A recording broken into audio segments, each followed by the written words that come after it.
Yo, the session is finally here where I reveal every single hand I play in a session. I know a lot of you guys play poker yourselves, but those of you that may not play in a casino very often, I only highlight a few hands, but I play a ton every session, and this one is wild.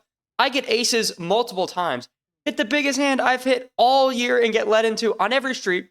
I run a massive bluff, and then on top of that, I misread the board in a massive pot.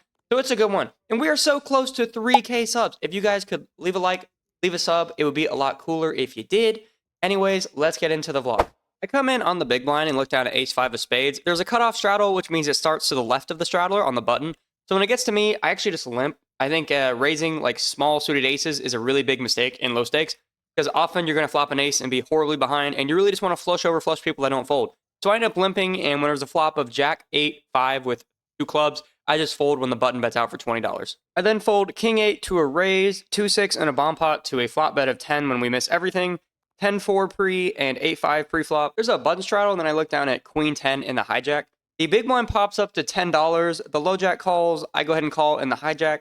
The button and the small blind call, so 5 ways to a flop of 10-4-3 with 2 hearts. That's pretty good. And when it checks to me, I think I want to see a bet here for $25. There's hearts, some pairs, worst tens to get value from, and everybody folds. We win our first pot. Then fold 4 deuce, jack 7, and ace 8, and then we switch seats to a better angle for the table. That seat, nothing changes. We fold a bunch of crap, and then I switch tables because the other table looks fantastic. I fold king 4, queen 10, and then we look down at a big hand. Look down at ace king offsuit and raise it to $15 and get a call from the big blind and under the gun players. 3 ways to a flop of 3 king 5 rainbow. When it checks to me, I mean, this is exactly what we were looking for here. So I see bet for $15, and the big blind folds and under the gun calls. So heads up to the turn of the 6 of diamonds. I think that's a brick. It seems pretty good to me, but under the gun disagrees. He now leads into me for $40. Live, I don't know this guy. I did not take this as a bet of someone trying to name their own price with a draw. I took this as a value bet, which you guys are going to see. Maybe it was, maybe it wasn't. And I decided to just put in the call, thinking that this was some sort of value. And the river is the 5 of hearts. That seems like a pretty decent card. We now beat king 3 suited. And he keeps betting for $60. I've actually been getting trapped quite a bit lately. And I know this isn't trapping because he's not checking to me, but I've raised or bet on rivers when I could have just called or checked back in the wrong moments a lot lately. And it's in the back of my mind. So I just put in the call. And what do you know? He shows king, queen of diamonds. He didn't have that much behind, so I think we could have jammed and we would have gotten the max. After that hand, it's really only the second hand we've played, and we're up a decent amount. We changed some reds for some greens, and then there's some interesting developments that happened at the table, none of which involve me on the felt. You guys are going to see in the background, we just fold a bunch of absolute garbage, but the table wants to switch to 1-3 with one hand of PLO, which is a $1,000 cap. I'm actually fine with that. I'm not going to buy in any more money. But the problem is the damn PLO takes forever. I don't know about you guys. I learned the hard way that an ace alone does not make the nut flush. So I don't really like messing with PLO, but it's fine. It's only one hand, so we play for a little bit. Hold all this garbage at 1-3. And then eventually, the one hand of PLO and the bomb pot are back to back, and I just had enough. It just takes so damn long. So we switch back to the other table, where some of the faces have changed. Gustavo and Zen from the Copa vlog, they're there, and the cards are also going to be a little bit different in our favor. We then get involved in the very first hand. We sit down. I look down at king 6 of clubs in a bomb pot. The first flop comes deuce 9-7 with 2 spades, and the second flop comes 7-4-4 with 2 diamonds. Now you're probably wondering how we get involved. Am I going to be bluffing into everyone on the flop in this bomb pot? Hell no. It checks around, and I check as well. The turns, however, are the 6 of spades and the king of hearts. When it checks to me, I bet out for $15, and only Zen on my left calls. The rivers are the ace of clubs and the jack of spades. He's got like 150-ish behind. I don't think we're behind on both boards. There's not very many hands that can do that. So I think it is time to jam to get him off a chop. You guys know I usually do this, and Zen watches the vlogs, when I have like a nutted hand on one board and nothing on the other board. And I think he's probably got me on one board, so it's kind of true, although I've got value on both boards. Regardless, I go all in, and this happens. All in. Come on. Oh, I got him. I got him. You've watched the vlog. You know what's going down. Probably. Oh, man. That's funny. I'm only good at one board. You gotta I think fold. that's the board that you have. I have both, kind of. And then look down at king jack from the hijack. I pop it to 13 and get calls from the small blind and the big blind. 2 flop of 8 ace deuce with 2 diamonds. It checks to me, and I think we're probably just behind, and if we're not, we have the best hand with king high, so I just check back. And the turn is another ace. It checks to me again, and now I actually think about value betting with king high. I bet for $15, and the small blind calls. The river is another 8, and he checks it to me. And again, I mean, what are we losing to? I mean, pocket pairs above the 8. I don't think many of those exist the way it's played. We have, I think, king high, I think, is good, and a bet I couldn't fault you for. But as I said, I've been getting trapped a lot lately, so I check behind. And what do you know? He shows ace 7. I just don't know. Am I just that aggressive that people always try to trap me nowadays? You that watch the vlog, let me know. Am I someone that you should look to be trapping? I don't know. I fold 8-3 offsuit and then get ace-3 of hearts. And as I mentioned with ace-5 of spades, I just don't think there's a reason to open this. I end up just limping for $5. The button opens to 25, and then the small blind just rips it for 200 plus, and we all fold. Going down to ace-4 of diamonds from the +1. The low jack raises to 20. The button calls, I call, and the +2 calls. So 4 ways to a flop of king, ace, 9, rainbow. Now, as I said, small aces can get you in a lot of trouble, so I check.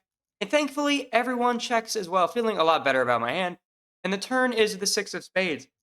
I now bet out for $30. The +2 folds and the low jack and the button call. River is the ace of clubs.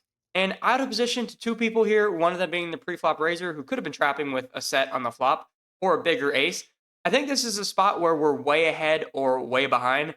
And if I bet and get raised, it's going to be really nasty. So I actually think check calling out of position is the move here. If you were in position and it checked to you, a bet is fine. But with really just a bluff catcher against a bet, I actually want to go into check call mode. I check, it checks around, and we win. I fold 3 garbage hands, and then we look down at pocket aces from the button. The +2, Gustavo, opens to $15. The low jack calls, and now I 3-bet to $50, hoping that Gus will jam, which he does for around $100. The low jack folds, I obviously snap and tell him I have aces, and he has pocket queens. A little bit of a cooler here, and let's go to a run out. We're finally starting to see some hands here as we get jack 10 of diamonds the very next shuffle. The +2 pops it to 15. I'm on the cutoff. I call, the button calls, and the small blind calls. So 4 ways to a flop of king, queen, deuce with 2 spades. The +2 continues for 25, and only I put in the call, seeing that we have about 6 clean outs to the nuts here. And the turn is basically the worst card in the deck. It's the king of spades. We could be drawing dead here in theory. There's boats, there's flushes. He bets for 30, and I just fold. All right, so we now are coming into one of the hands of the vlog, and trust me, I know I'm going to get some comments about this one. It just happened. Okay, I get it. I look down at jack 7. The first board comes at jack 8, 8, and the second board comes queen, king, 10. So we've got top pair and an open ender. Now, my brain is definitely computing right as this flop happens that we're in jail to any better jack getting 3-quartered if we hit our straight, but we'll get there when we get there. On the flop, there's a bet of $15. I call, there's some other calls. And the turns are the 9 of hearts and the ace of hearts. We make our straight. Now, the same guy leads for $45. I actually think a fold isn't the worst thing ever. I actually thought that we had an open ender on the bottom board to a 6 or a 10. So my brain was thinking that we have some equity, even if we're behind a better jack. With a person behind me, this is probably just a mistake. I put in the call, and Zen on my left is like, you know what? I'm in for some payback. He jams for 214. The other guy calls, and when it's on me, this is actually just really iffy. I know we're not getting scooped. We have the nuts on the top board, right? So I think they both probably have jacks, or at least a boat on the bottom. So we're not going to get completely scooped. And my brain is thinking we have an open ender. And even if we don't, I think a bigger kicker like an ace, a king on that board will get rid of our kicker problems. And our 7 could be good. You never know. So I actually put in the call. But again, this is a really sketchy spot because any better jack we're getting crushed by. And the rivers are the 6 of hearts and the 3 of diamonds. And this happens. He said all in? We did. Call. All in call. Bang. Oh, that's just jack 8. Scoop? Straight? Or 3-quarters? 3-quarters. 1 kilo when you bump up. I have a straight on that board. Here. Straight. Yeah, straight. 3-quarters? Yeah, everyone's got a jack then. I know. 3-quarters. 3-quarters? Okay. He's got jacks and eights with a queen. Do I not have a straight? Oh, I don't. My bad.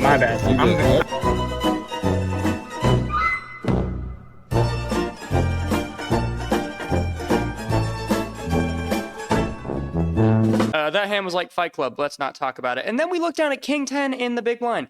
And I think it's time to bluff for no apparent reason other than to regain my honor. So that's what I do. I open for $17 and get calls from the button and the small blind. The flop is amazing. 8-6-3 rainbow. It checks to me, and I now see bet for $25, and only the button calls. The turn is a queen. Now, if I was playing real poker here, my brain would go, hey, the queen hits my range. If he's got an 8, a 6, a big bet here should get him off it. So I bet for $85. And this guy does not look happy about it, and he literally says, I mean, he really wants me to know that he had the best hand, but he's letting me get away with it. So I let him know that I did get away with it. I show him once he folds. I then open ace queen, smash at ace on the river, win that pot, fold a few hands, call a bet with king jack of spades, absolutely whiff and have to fold that. We then get a lot done over the next few hands. We open ace jack, turn an ace, win the pot. We fold some hands, play a bomb pot, and manage to read the board correctly and not lose my whole stack. And then we get into a pretty interesting hand. There's a button straddle from my guy Tyler. Vlog watcher has been trying to get in the vlog forever, and now he finally has his chance. I look down at king 6 of diamonds. I just call the straddle. I'm thinking he's going to check it back. You know, he'll get in the vlog. I'm recording every hand. But no, he raises to $25. I look at him. I'm like, dude, what the hell? And then he makes this offer. I mean, I'll play with 1 card face up. All right, fuck it. I'll do it too. Yeah, there you go. Yeah, he shows me the queen of hearts. And you guys know me. I enjoy doing a little bit of memeing. A little bit of a bigger pot, $25 to do some memeing. But, you know, regardless, I flip over the 6 of diamonds, as I do. Do a flop of ace, jack, 4. With 2 diamonds. So we have a flush draw and a backdoor straight draw. I check to him and he bets $10. I mean, nothing to do here, right? He could easily have a pair. I just call.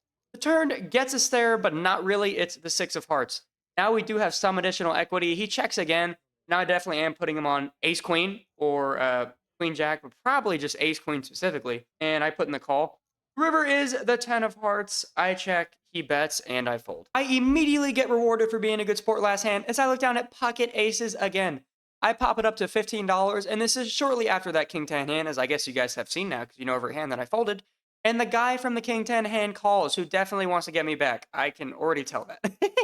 I flop pretty good when it's ace 3 7 rainbow. Yeah, we flop top set. And now he leads into me for $15. Wow, I mean, there's nothing to do here, right? I was going to bet small anyways. If he's got, I mean, there's really nothing but gutters. I mean, 4-5 is double gutted, but who cares? He doesn't have that. And if he does, it's whatever. I just put in the call.